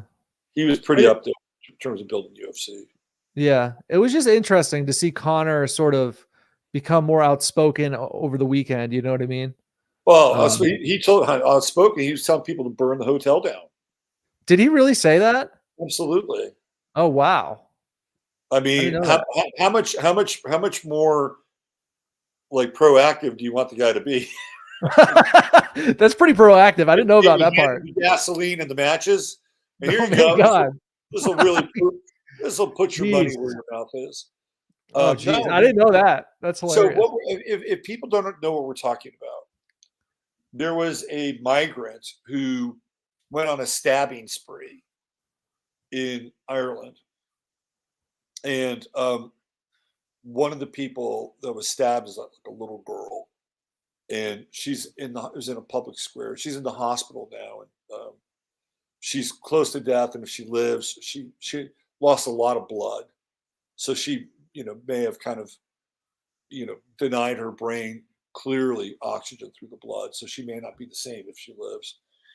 And McGregor said, we need to burn the hotel down that these guys are staying in. And that's exactly what happened.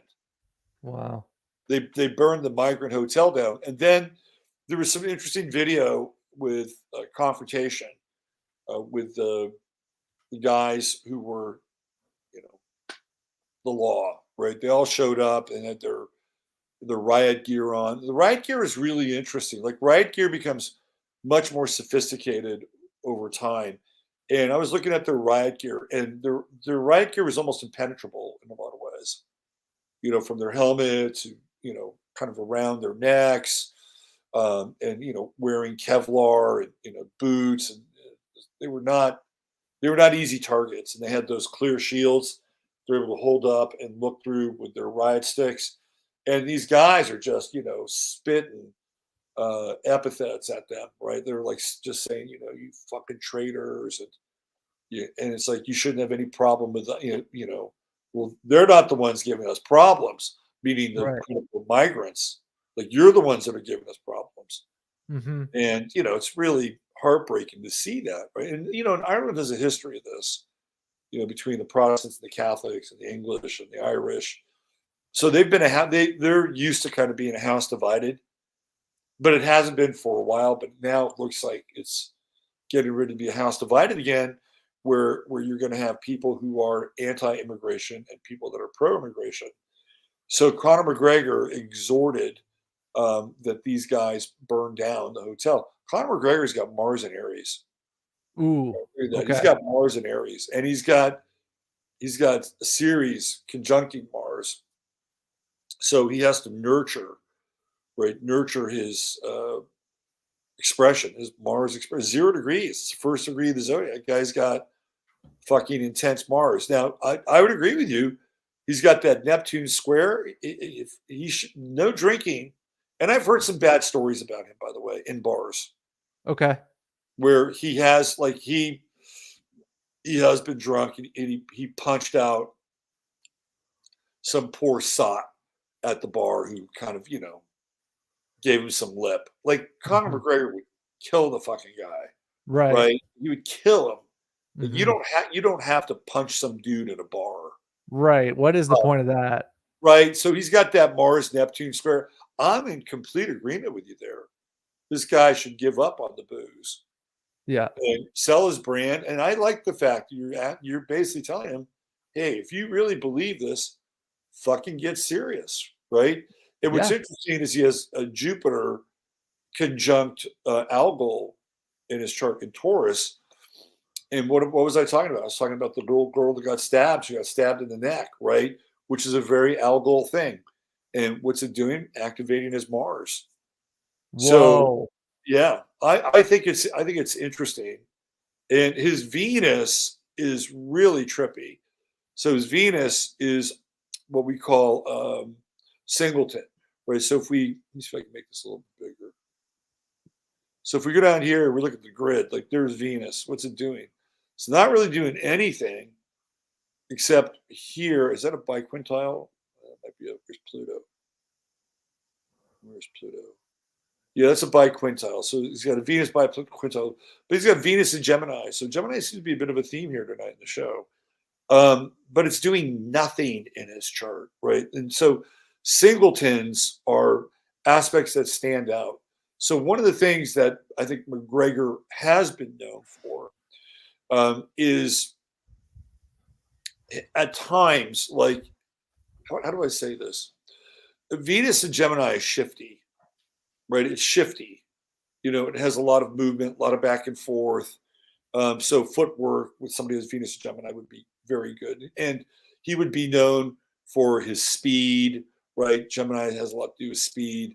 But also, I think it's in a moment like this where that Venus is going to stand out, right? And in Gemini, he's going to give voice to something that maybe other people are like, oh yeah, this guy's fucking right. Well, here's the moon. The moon's coming in and conjuncting Venus. I'd heard that they wanted to arrest him. I've heard rumors of that as such. I want to pull up the specific quote of him saying he wanted to burn the hotel, because I know he said some salacious things, but I'm not sure if he really went that far, because he described saying how he doesn't endorse the riots, things like that. And it's like, how does this relate to sports? Usually when you're rioting, it's typically not the winning team. You know what I mean? It can be, but typically not. Super Bowl, how many Super Bowl teams fans have fucking destroyed cities? Right. That's a good point. That's a really good point. Yeah. So, it's all very, very interesting, because he's put himself in a different arena recently, Yeah.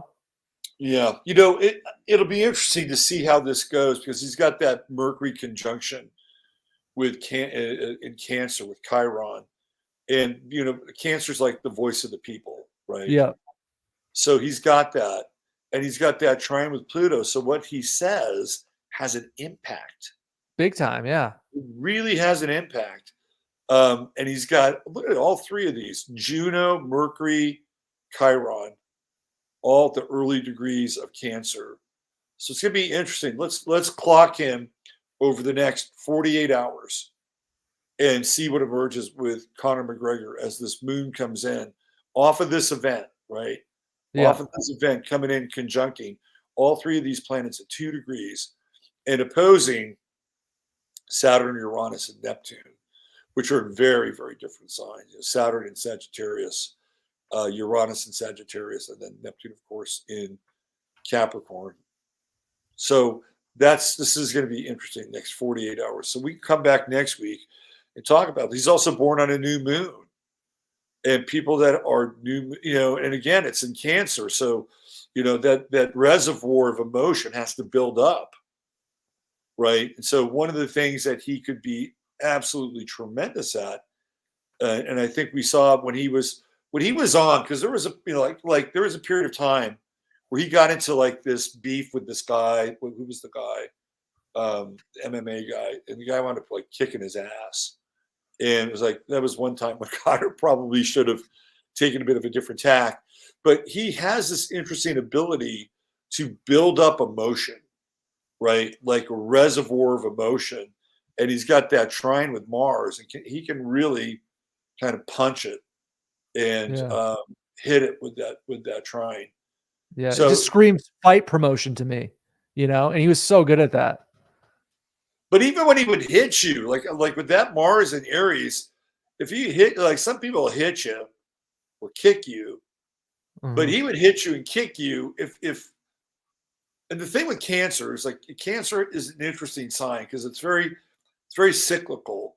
And when it's full and when it's on, the reservoir is full. When I talk about reservoir, I'm talking about psychic and emotional reservoir. And when it's full and he discharges that with a blow, look out. Because you're getting hit with the amalgam of his emotion.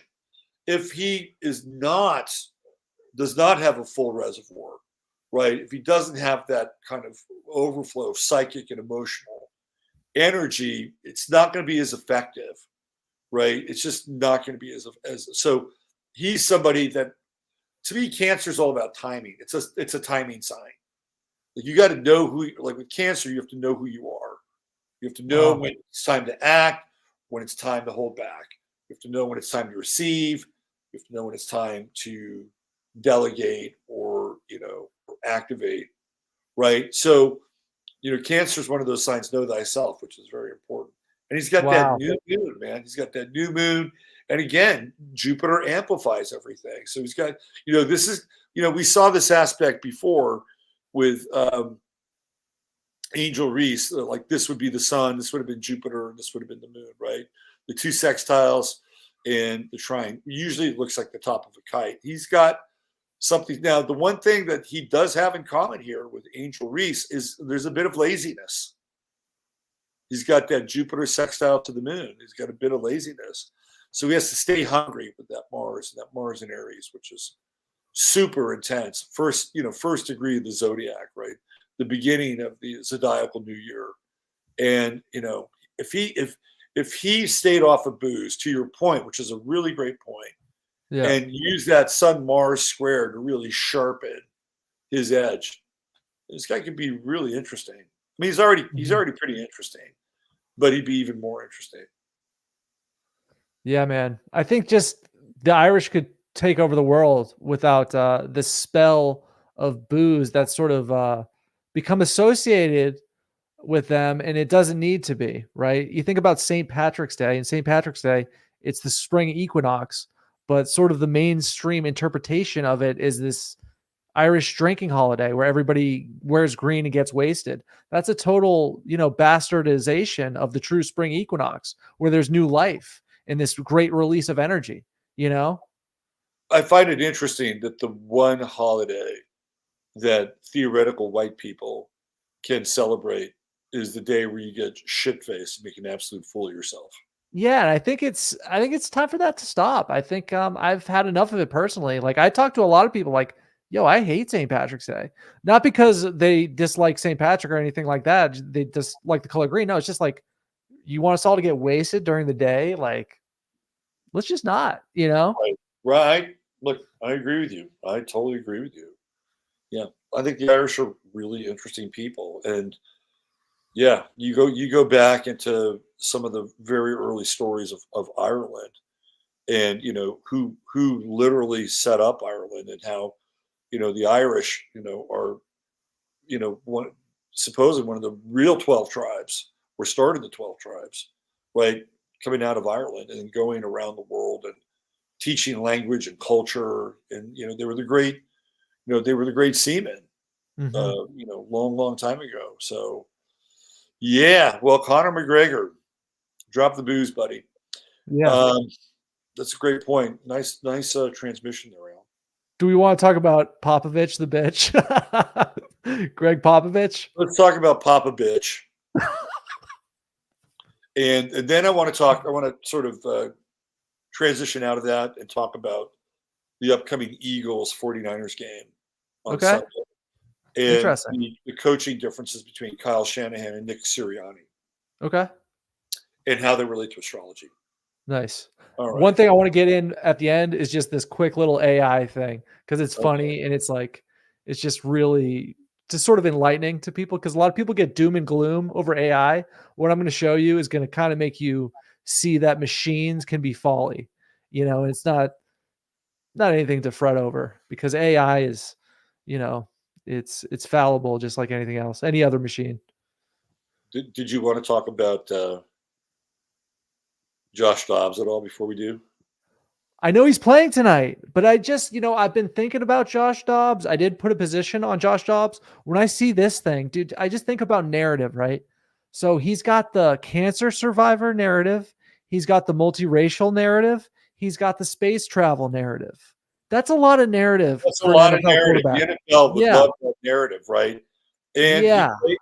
he plays for the Vikings.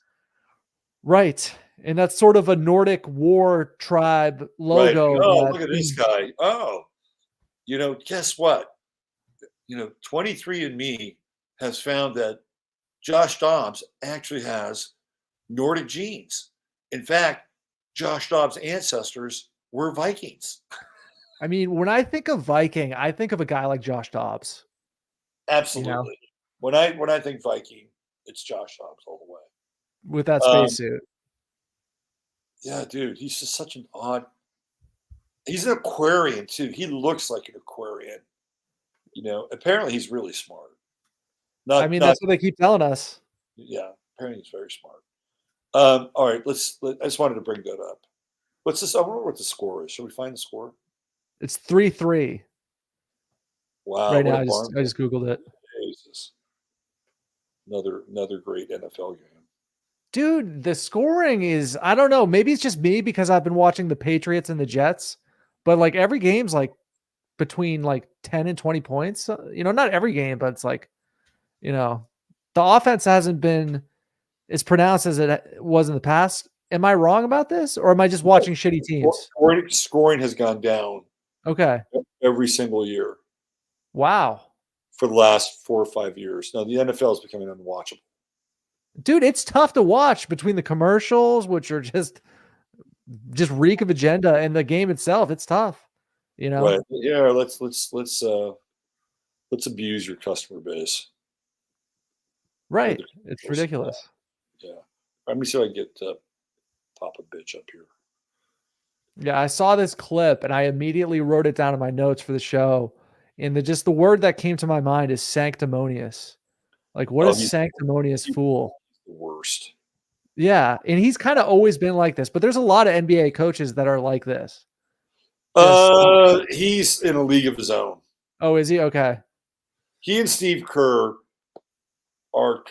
Kerr coached with him down in San Antonio, and I think Kerr was also, I think, the GM down in San Antonio. So he and Steve Kerr are total SJWs. The thing with Popovich is that his position in the team, like, he's also the president of the San Antonio Spurs. That's a lot of power, president and coach. He can't, and like, who's going to fire him? Nobody. Wow. Yeah, and he's carved out like a fiefdom in San Antonio. Like And nobody. they just got that. They got that huge draft pick, the 7'4" Victor Wembanyama. Right. So once that happened, Popovich signed, I think, a 5-year deal. And what he's trying to do is he's trying to, because he knows he's going to be around for another 4 more years after this season, we think.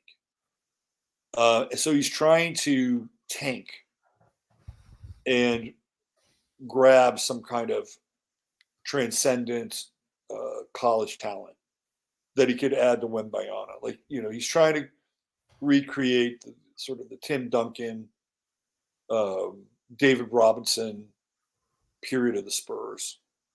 Like, I wouldn't be surprised if he went out and got another big dude to play alongside of Wembanyama and have like that Twin Towers effect.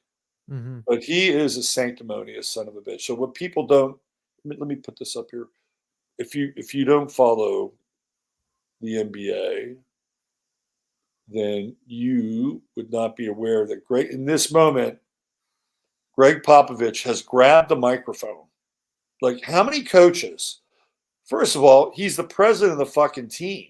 Yeah.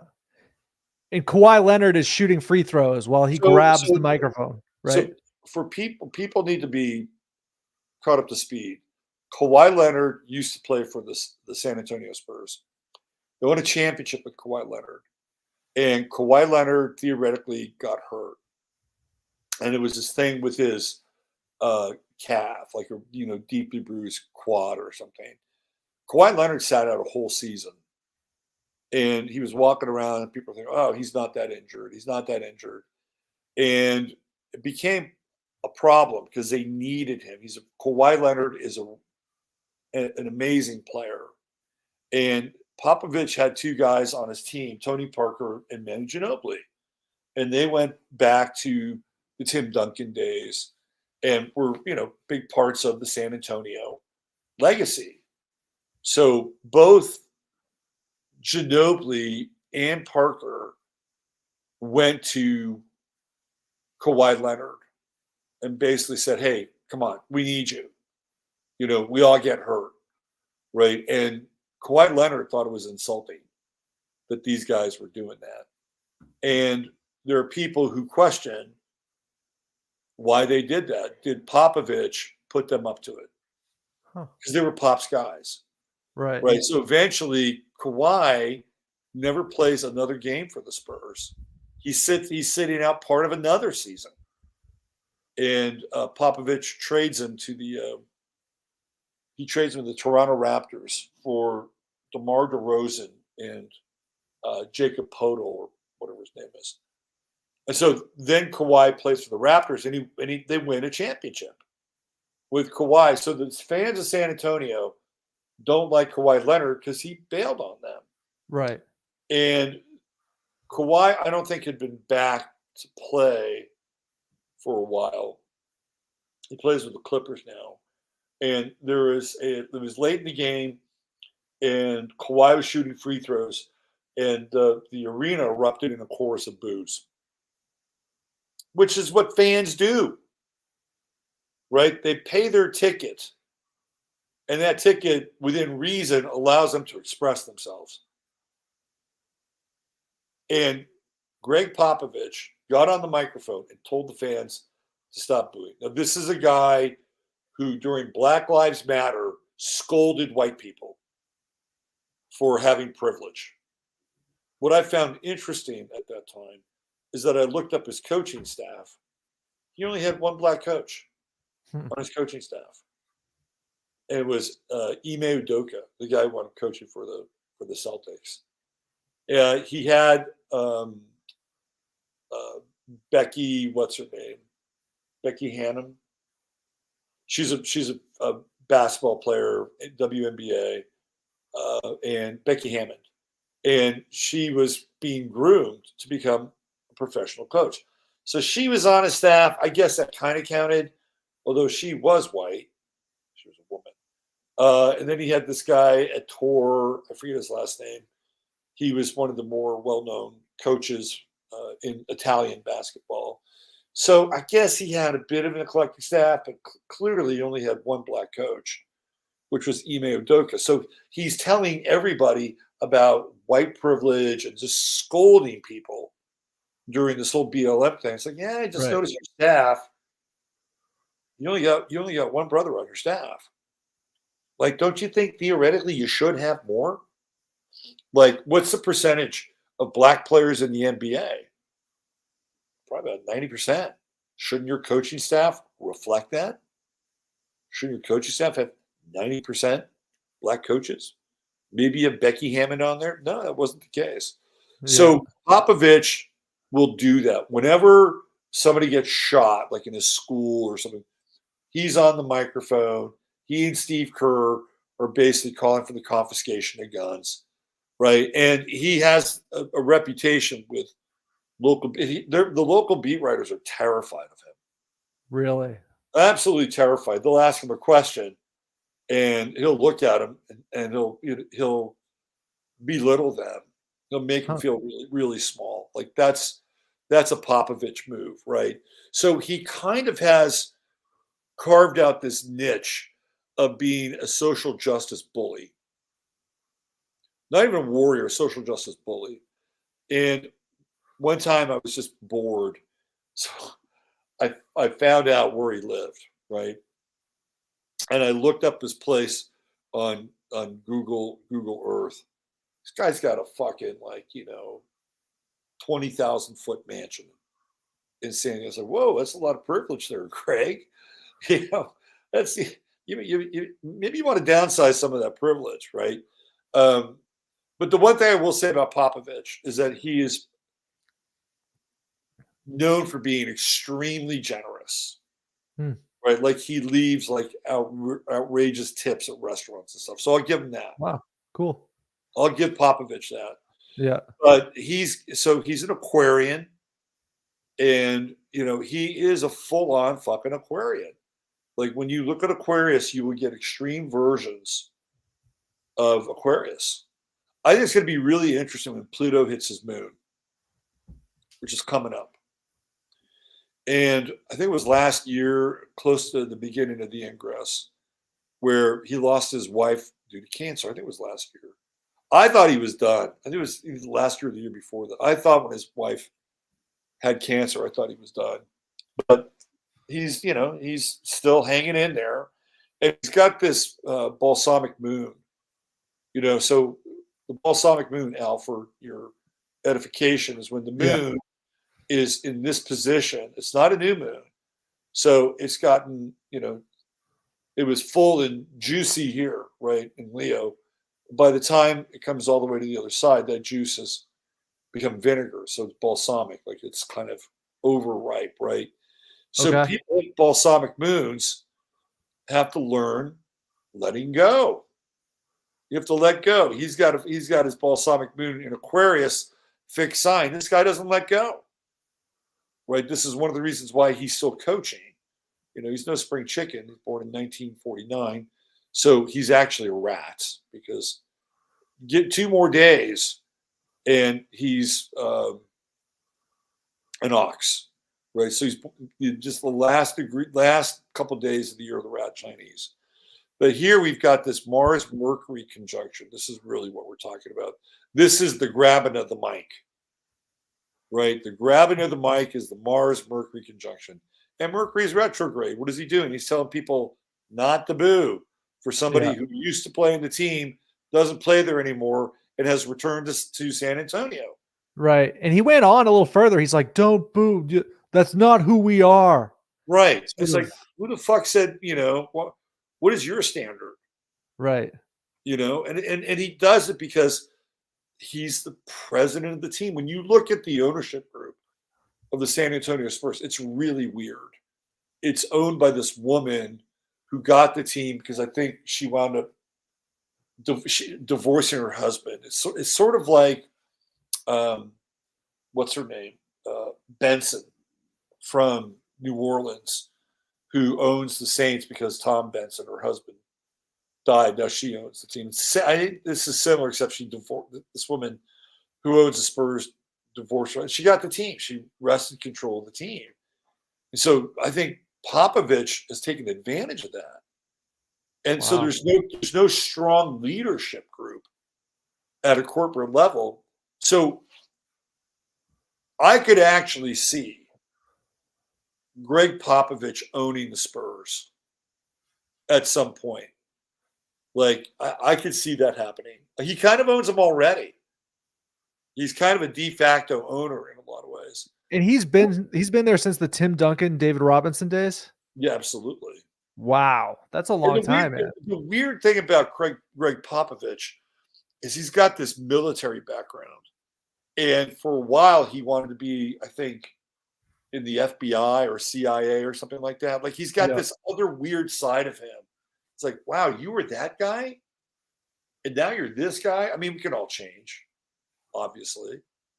He's got the true node in Aries. It's 29 degrees, anaretic degree. So he's got to like carve out this niche where he is, an Aries, or he's expressing his Aries energy, which is going to be willful. And, Aries wants to kind of, be on top, be kind of top dog. I mean, that's the nature of Aries.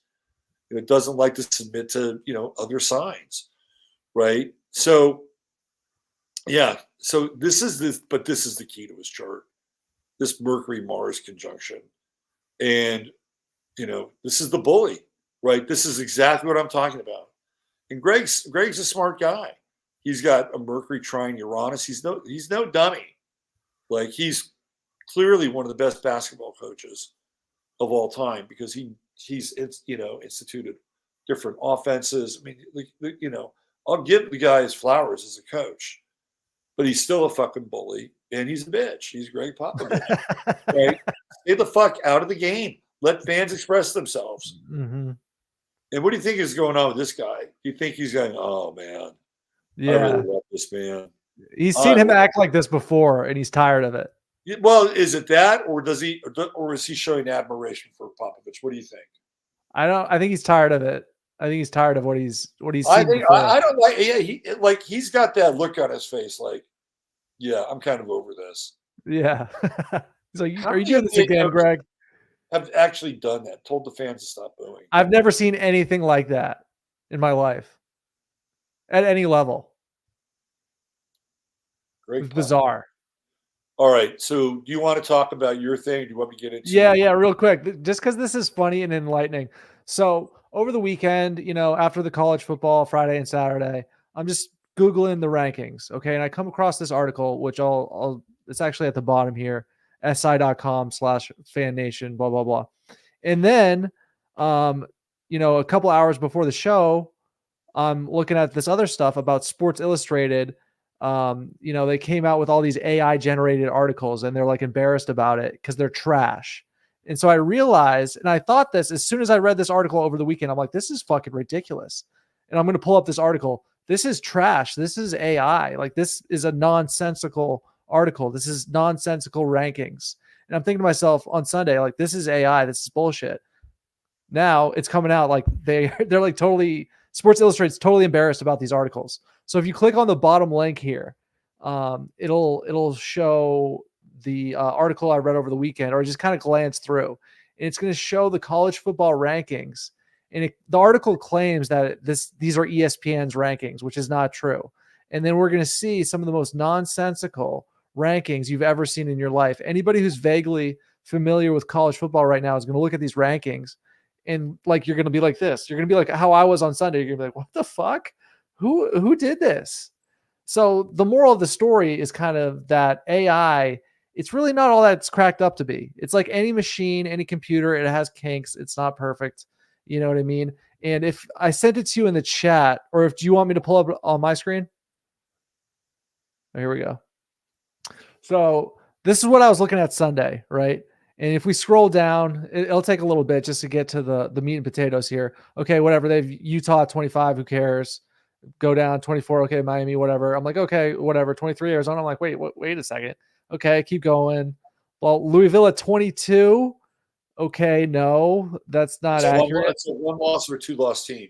2-loss team, but like still, they were like 10. You know what I mean? On a different poll, they were 10. USC, okay, at 21. No, they're like a 4-loss team at this point. SMU at 20. I don't know, like they're winning, but they're not 20. And this is an AI produced article. Okay. Clemson at 19. I'm not really sure. Let me pull up the actual rankings, but it gets really goofy the further down you go. Right. So what do we have? 17 Tennessee. Okay. That's not as, that's fairly goofy. 16 Missouri, not accurate. Sirius should be ranked higher, right? Yeah. Let me pull up the actual ESPN. They have like the power rankings, but then there's the official rankings. And then like the top 10. Okay, Washington at 13. Okay, Washington's right? Yeah, they're ranked number 3 right now. They have Kansas State ahead of Washington.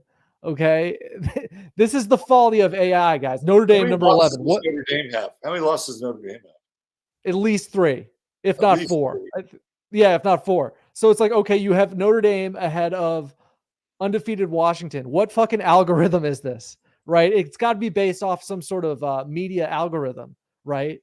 And it's just it's so ridiculous. LSU at number 10. Okay, not true. Who's actually at number 10? Number 10 is Ole Miss. Missouri's ranked number 9. Who else we got here? I'm getting the spinning rainbow wheel of death. Oh, are you? Okay. Yeah. So what else do they have? I'll just read it out real quick. I may have to do a force quit here. Hold on. Okay. Who's not responding? All right. All right. So you keep talking. Okay. What I'm doing right now is I'm pulling up that article just to show you guys how ridiculous it is. And I'm going to tell you the top 10 they have in this AI produced ridiculous article compared to like reality. They have Florida State at number 9, undefeated Florida State at number 9 in this. Oklahoma ranked ahead of them. Texas at 7. Okay, that's the only one they got right. Alabama's ranked ahead of Texas in the ridiculous poll. That it's not true because Texas beat, Alabama. They have Penn State at number 4. Oregon ranked number 3. Michigan 2. And then at number 1, they have Ohio State. Okay, so this is the most absurd thing anybody has ever seen in their lives. So I just wanted to pull that up just because lately, I've seen and heard so much black pilling about artificial intelligence, right? And artificial intelligence, the analogy I would make is the Tamagotchi digital pet. Does anybody remember the Tamagotchi digital pet in 1998 that everybody said was going to replace real pets because we got this AI pet Tamagotchi, right? That's what I think of when I think about AI and all sort of the doom and gloom about it. I don't think it's as accurate as people think. And what we saw with that article is how ridiculous it can be, how folly and how inaccurate and absurd AI can be when it's not running the right algorithm. So you there, Rob? I am here. Yep. Yeah. Nice. Cool background. It's one of their stock backgrounds. Hold on. I like it. It's like a health store, a new age health store background. I think a lot of these built-in bookshelf kind of backgrounds are big, but I think that they're actually real. This is not real, but for whatever reason, it's not allowing me to change my virtual background. Let me try it again. Yeah. No, we just have to live with this. I think with machine learning, AI is gonna get more and more intelligent, but there's always going to need to be some human refining or editing or doing something that makes it seem far less mechanical, right? That's much. I don't think it's not going away. It's not going away, but here's been my experience with it. I use something like Grammarly, right? And I was like, okay, that sounds like a good idea. Grammarly is going to correct things and have suggestions. I used it. I would write something and I would use Grammarly and I would follow some of their suggestions, whatever.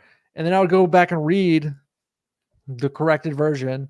And I was just like, oh my God, they ripped the soul out of this. They literally just changed this and just ripped it into something entirely new. Right. And so I think with something like art, like true, real art that comes from the heart and soul, I don't think AI is capable of that. Right. It's only capable of replicating that. And I think that if you're a real artist in any sense, a real writer, a real producer, a real presenter, your value is going to increase 100-fold, because a lot of people are going to come out with AI bullshit, and it's going to be easy to spot, in my opinion. And I think it's going to be just very valueless, very, very valueless, in my opinion. Well, it depends on what you consider to be, of value, right? Like in terms of creativity. Here, I'm going to show. Let me see if I can do this.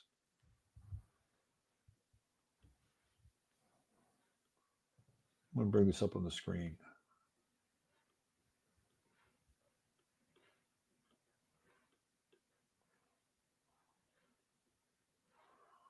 Okay, so somebody made this for me, and they used just a few parameters. Like they used my name and a few other kind of quote unquote astrological parameters, right? And this is what AI came up with in about 5 seconds. That's kind of cool. AI did that in 5 seconds. Okay. So it's going to be very difficult for a graphic artist absolutely to do that in 5 seconds. Absolutely. Like this is a game changer.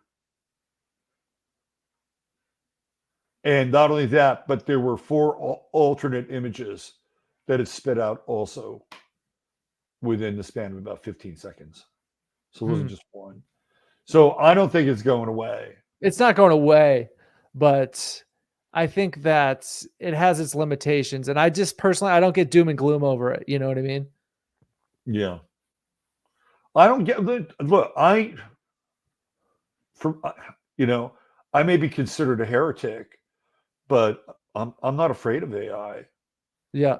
And I think that if we're going to evolve, this is the fucking Aquarian age, right? We're going to have to figure out how to wrap our hands around this thing, so that it could become, things could become a lot easier for us. Because let's face it, the world's about to get downsized. You think so? In terms of population, or absolutely, it's going to get downsized. I mean, there's going to be a killing field when it comes to customer service jobs. Okay. And it's coming. And it will all happen almost overnight. Yeah. Because they've been sitting, I've talked about this on Sunday night. They've been sitting on AI tech for customer service for about 6 years now. And the last version that I was reading about was so robust that it could answer questions in any language on the planet. So it would identify what you're saying based on language. And remember, this is a general customer service application. That it could go about 15 levels deep in terms of complexity when it came to working out a problem with somebody. Like that's really intense, right? 15 levels deep in terms of complexity. So it doesn't have to get escalated to a manager or whatever. They've been sitting on this for a while, because if they unleashed it, it would completely crater the economy, because there are a ton of customer service people that are so that's just one. So if that happens, right, we're going to need tools to be independent, right? So if we had really smart AI that we were working with or working on, let's say it was farming, let's say it was creating things. If you had AI in conjunction with 3D printers and brand new polymers, right, you could fucking kick ass and do things in a relatively short period of time, because we're going to need stuff like that. Like, I think AI, I think it's neutral. Okay. I think it's neutral, and it all has to do with the programming, right? You can program Chat GPT to be fucking woke, and a lot of Chat GPT's responses have been woke. But if AI, machine learning, synthetic sentience, all these things, they're going to impact us. It's the fucking age of Aquarius. It's going to happen. So we may as well figure out how to use it so that it can streamline our lives, and make our lives much more efficient and productive while this other paradigm begins to collapse and collapse under the weight of AI in a lot of ways, and robotics, right? So whoever controls AI will ultimately control the world on a big scale. On a minor scale, I think it can be very, very helpful in terms of helping us streamline our technology and bringing solutions to the world. Yeah. I believe in that, right? Because, you know, at some point, somebody thought, oh, look at these fucking computers. I can do all this by hand. And where are we now? You know, we carry our computers around with us for better or worse. Right. Right. And it's changed our lives. But at a certain point, people were, you know, were not, myself personally, I wish I'd got into computers earlier in my life because I was one of those people. I was like, oh, fuck computers. Yeah, I know where this is going. Right. And I was like, yeah, you know, it would have been kind of cool to do word processing earlier on. It could, you know, I mean, and I did do it. Don't get me wrong. I was using computers in 1988, you know, Mac SEs and stuff like that. But I think it's neutral. I think it's what we do with it. But to your point, that's fucking dumb, right? Like a human would have been able to do that list way better because it doesn't have any nuance. There's no nuance there. Yeah. Yeah, it's a tool. It's a tool. AI is pretty much a tool. I love the cartoons. People come out with some funny ass cartoons really quick with AI. That would have been way more difficult to do, you know, 4 years ago. So Sam says whoever controls AI is pretty dumb. I can tell you that much. They think most of us are dumb like them. No, this is the fucking consumer version, right? This is what you're seeing now with AI. A lot of it's just beta. We're getting beta versions. Trust me, there are other versions of it. I used to work with this guy at Mondo 2000, this magazine I used to write for and do stuff. His name was Charles. I don't want to use his last name. I'll use his last name. He's a public figure. He used to be on Art Bell all the time. Okay. And Charles Osman was one of the smartest motherfuckers I'd ever met. He's a Gemini. Yeah. And Charles used to do side projects for DARPA, which was just up the hill in the hills of Berkeley. And Charles used to tell me about stuff that he could tell me about that they were working on. This was in the late 90s. So he was talking about self-recognition engines, synthetic sentience. I mean, this was all this stuff was happening way back at an industrial level, right? And so that's what they're working on in military phase or deep R&D phase. You know, the Sam Altman version of AI is, you know, it's fucking kid stuff, really. And, you know, people are playing with it and learning how to use it, but it's nothing. It's nothing compared to what they've been working on for quite a long time. Yeah. Anyway. So should we direct people towards the other YouTube channel, which we're trying to get to 1,000 subscribers? Yeah, I guess, you know, I mean, I think you know, I'll put this show up over on Sirius Sports. Cool. And we're just trying to build the channel over there. So if you go to Sirius Sports on YouTube, please hit like and subscribe because we got to get, you know, I'm just, you know, I'm over here migrating for a while so we can pull more of a crowd over there. Yeah. So real quick, we got a big game coming up on Sunday with the Eagles and the 49ers. And I love this game for the coaching matchup, the astrological coaching matchup. You have Kyle Shanahan, who's a Sagittarius, right? And he's a big picture guy. Kyle flatlines. He doesn't show a lot of emotion, right? But he's super, super bright. He's not a rah-rah guy. And he's coaching against Nick Sirianni, who's a Gemini. And Nick Sirianni mugs for the camera. Like Nick Sirianni breaks the fourth wall all the time as a coach. And if you're in Philly, you love Nick Sirianni because he embodies the spirit of Philadelphia, right? He's a Gemini. He's brash. He's kind of in your face. He's a shit talker, right? and he's going up against Kyle Shanahan, who is nothing like that, right? Wow. He's this like stoic Sagittarian. So remember a couple of weeks ago, I was talking about how styles make fights, right? Yep. This is a classic style makes a fight coaching matchup astrologically, Sagittarius versus Gemini. I'm going with Sagittarius. Mars is in Sag. The sun is in Sag. I think Kyle Shanahan gets his licks in on Nick Sirianni this week and builds Okay, it that's up. on Sunday. Yeah, it's on Sunday, and I Yeah. think they're going to face each other again in the probably in the NFC Championship game, unless somehow the Cowboys sneak in. But if Okay. you're a football fan and you're an astrology fan, that game has got to be on your schedule. It is must watch TV. And then you have two Christians quarterbacking both teams, Jalen Hurts and Brock Purdy, they're great young dudes. Like Jalen Hurts is a great young man, and so is Brock Purdy. So you're going to see these two young quarterbacks who will, Jalen Hurts is a Leo, Brock Purdy's a Capricorn, right? So it's going to be a really interesting game between these two teams. And if you have any investment in football and astrology, by all means, check it out. I'll be checking that out for sure. I'm looking forward to it. Yeah. All right. There we go. Al, another great show. That was a really great show. This might be a breakout episode. That was a lot of fun, man. Yeah, and we'll get another Sirius transmission from the Dark Star next week. So, all right. That's it, ladies and gentlemen. Another edition of Sirius Sports in the Books. I would play the outro, but I don't have it queued up. So until then, stay serious and bye for now. See you guys.